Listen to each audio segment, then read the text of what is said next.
Hello Year 3, Mrs Thomas here, and we're reading part 2 of chapter 24, Veruca in the Nut Room. "All right," Veruca said, "I'll have you." She reached out her hands to grab the squirrel, but as she did so, in that first split second when her hands started to go forward, there was a sudden flash of movement in the room, like a flash of brown lightning, and every single squirrel around the table took a flying leap towards her and landed on her body. 25 of them caught hold of her right arm and pinned it down. 25 more caught hold of her left arm and pinned that down. 25 caught hold of her right leg and anchored it to the ground. 24 caught hold of her left leg.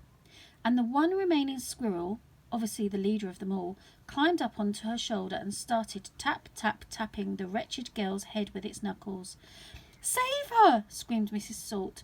"Veruca, come back! What are they doing to her?" "They're testing her to see if she's a bad nut," said Mr. Wonka. "You watch." Veruca struggled furiously, but the squirrels held her tight and she couldn't move. The squirrel on her shoulder went tapping the side of her head with its knuckles. Then all at once the squirrels pulled Veruca to the ground and started carrying her across the floor. "My goodness, she is a bad nut after all," said Mr. Wonka. "Her head must have sounded quite hollow." Veruca kicked and screamed, but it was no use. The tiny strong paws held her tightly and she couldn't escape. "Where are they taking her?" shrieked Mrs. Salt. "She's going where all the other bad nuts go," said Mr. Willy Wonka. "Down the rubbish chute." "By golly, she is going down the chute," said Mr. Salt, staring through the glass door at his daughter. "Then save her!" cried Mrs. Salt. "Too late," said Mr. Wonka. "She's gone." And indeed she had. "But where?" shrieked Mrs. Salt, flapping her arms. "What happens to the bad nuts? Where does the chute go?"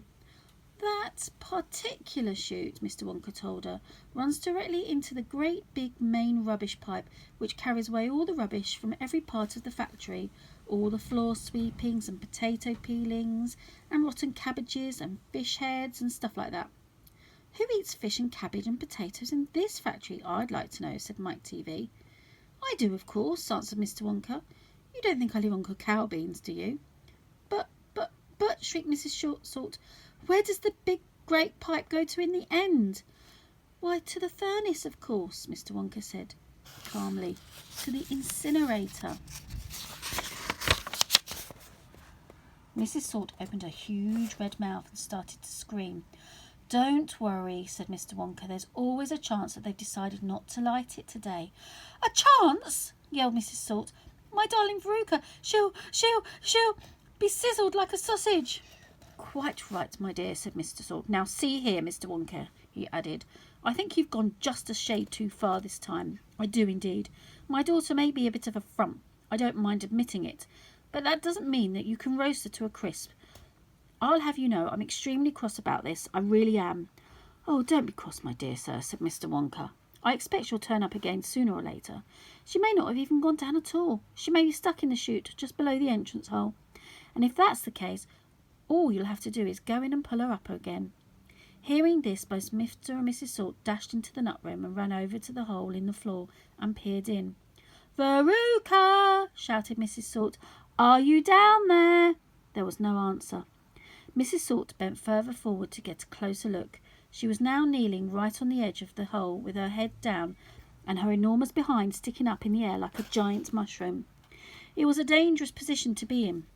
She needed only one tiny little push, one gentle nudge in the right place, and that is exactly what the squirrels gave her.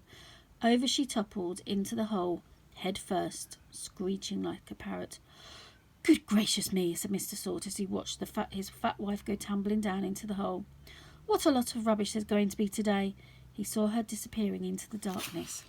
"What's it like down there, Angina?" he called out. He leaned further forward. The squirrels rushed up behind him.